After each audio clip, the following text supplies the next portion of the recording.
খুশি খুশি লাগছে। তোর তিতা মনে কি আবার প্রেম জাগলো নাকি করল্লা? না রে ফুলকপি, আমি তিতা দেখে তো কোনো সবজি আমাকে পছন্দই করে না, আবার প্রেম। ওই দেখ মুলা তোর ক্রাশ করল্লা যাচ্ছে, যা আজ ভালোবাসার কথা বলে আয়। গাজর আমার তো ওই তিতা করল্লাকে দেখে অনেক ভয় লাগে, ভয় পেলে কি ভালোবাসার কথা বলা হবে?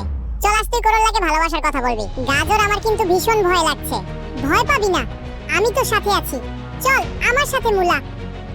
ওই যে করল্লা যাচ্ছে, যা আজ তোর ভালোবাসার কথা বল। করল্লা আমি তোমাকে অনেক দিন ধরে পছন্দ করি, কিন্তু বলতে পারছি না। আই লাভ ইউ করল্লা, আমি তোমাকে অনেক ভালোবাসি। তুই কি বললি মুলা? আমি তিতা দেখে আমাকে কেউ ভালোবাসার কথা বলতে পারে না, আজই প্রথম তুই আমাকে ভালোবাসার কথা বললি। আমি এখান থেকে পালাই। মুলা দাঁড়া, আমার তো কথা শুনে যাও। করল্লা তুই এটা কি করলি? তুই তিতা দেখে তোকে তো কোনো সবজি পছন্দ করে না, একজন পছন্দ করলো তাও ভয় দেখে দাঁড়িয়ে দিলি। আমি তো ভালোবাসার কথা বলতে চাইছিলাম, কিন্তু মুলা ভয় পেয়ে চলে গেল। মুলা এভাবে দৌড়িয়ে আসলে কেন? কি হয়েছে? তিতা করল্লার হাত থেকে উপরওয়ালা বাঁচাতে পার, আর কোনোদিন ভালো